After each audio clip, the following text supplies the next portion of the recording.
apparently we should be eating more onions. You love onions, don't you, Jo? I do. I've always been a fan of onions and garlic, particularly pickled garlic. I used to buy that from the health food shops and buy it by the clove and actually eat it by the clove. Really? Yeah.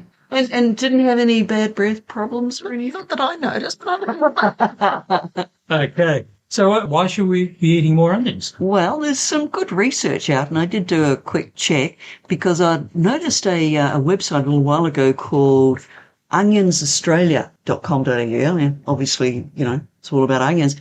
And they say that a single medium-sized onion counts as 2 serves of veggies. And, of course, we all know we're supposed to be getting our 5 serves of veggies a day. And I also learned that in addition to being a deliciously simple way to boost your veggie intake, they've got many impressive health benefits. They're great for immunity, for our mood, gut health, heart health, and the waistline. Well, that's what they say on the site. Yeah, exactly. Yeah. Taking their I've been eating onions and it hasn't fixed a thing, but anyway.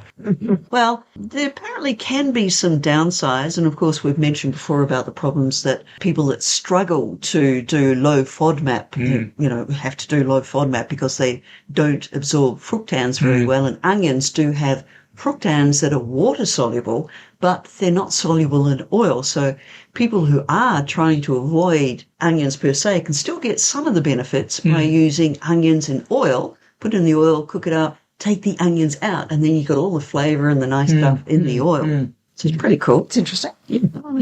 And let me see, the other thing that they say is it doesn't matter what colour they are. They're low calorie, all the good stuff is there. Oh, yeah. And don't take too many layers off the outside. We've all seen people with a big knife going chop, chop, chop, and picking up all the layers and then chopping them and throwing them on the barbecue. No, most of the good stuff, the antioxidant levels, is in the outer layers. So if you can, keep them off. Yeah. And they're edible. Yeah.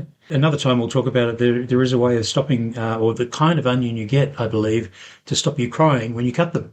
Oh, I don't know about that one. They do suggest that if you put it in the fridge before you start Oh, there we go. That was it. it would be... Actually, I've just seen some news reports just recently where they've actually brought out a new type of onion where they specifically adjusted so that they do not have their crying. Cool. Oh, okay. That might have been what I read. Well, maybe you emailed me that and I'm just stealing the concept. Well, I'd be interested in that. I know a lot of people would. Some who have to put goggles on or glasses to try and stop, the sulphur fumes coming up.